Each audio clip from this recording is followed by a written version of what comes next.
देखिए ही फागुन के महीना में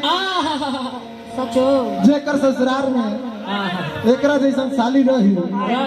तू जीजा जीवे न करी का करो रंग लगावे वही कैसे साली आधी घरवाली होती है। हेलो हेलो जीजा ससुराल में गइल बाड़ी और साली के रंग लगले बा साली कैसे कहतरी तो जीजा दिहला रंग रगा तो देवता गलिया मोरल हर जीजा कहाँ रगड़वैलू हो तो जीजा दिहला रंग रगड़ देवता गलिया मोरल तो हथवा हूठ करके सूट तर घुसैले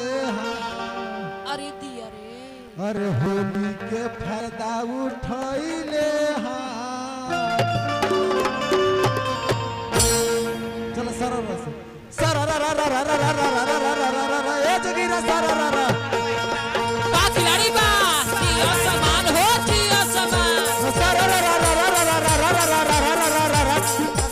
ए जगीरा सररा कड़ा ही मजा वालो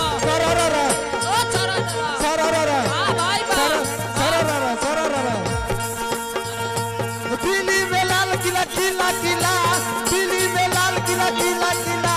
नीमन भटार मिले प्लामू जिला बोला हाय रे ए सररा जोगी जी सररा वाह भाई वाह खिलाड़ी वाह ए सररा जोगी जी सररा वन में सियार हुआ वन में सियार करे हुआ साली के गाल भइल बुआ बोला हाय रे तो जीजा दिहला रंग रगड़ देवत गलिया मोरल हर जीजा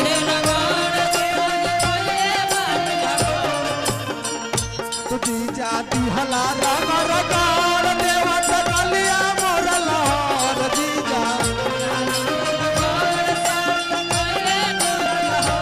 तो हथवा हूट करके सूट तर घुसैले के मजा उठैले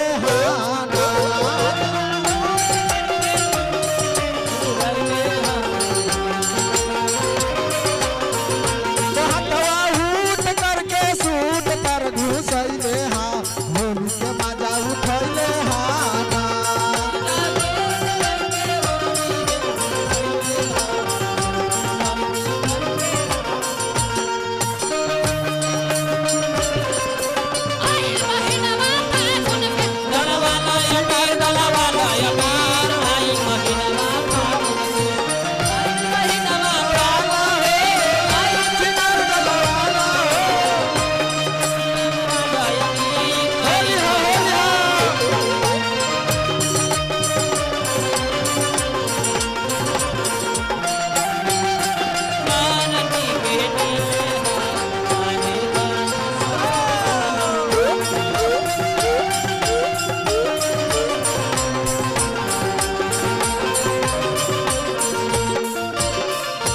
जीजा जी से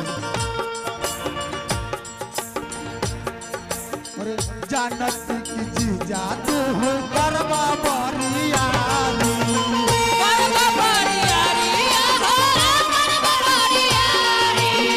जानत की जीजा तू करवा बरियारी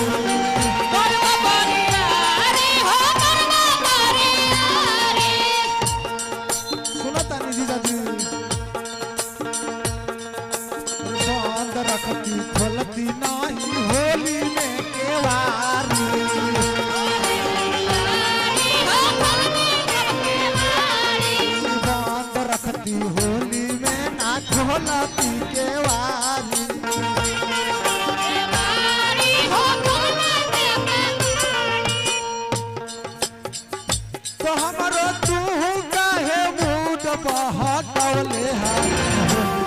मजा उठाइए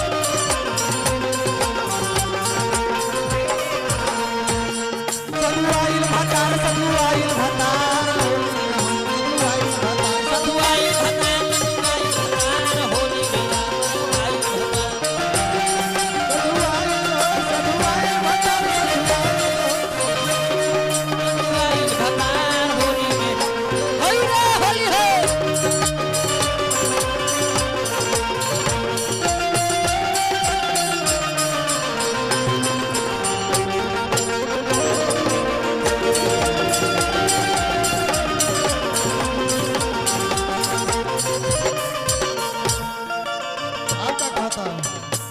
रही हो ये जीजा जी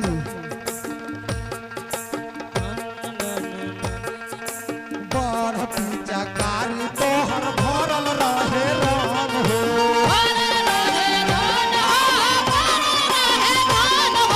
बाढ़ पीछा कारी तोहर भरल रहे राम हो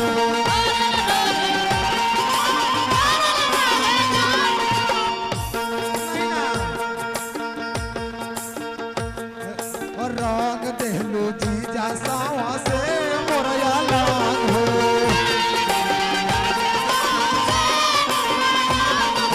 रंग दिहलो जीजा हमर सावा से लाग हो अरे जिया ब्यास तो हथवा हूठ करके सूट तर घुसई में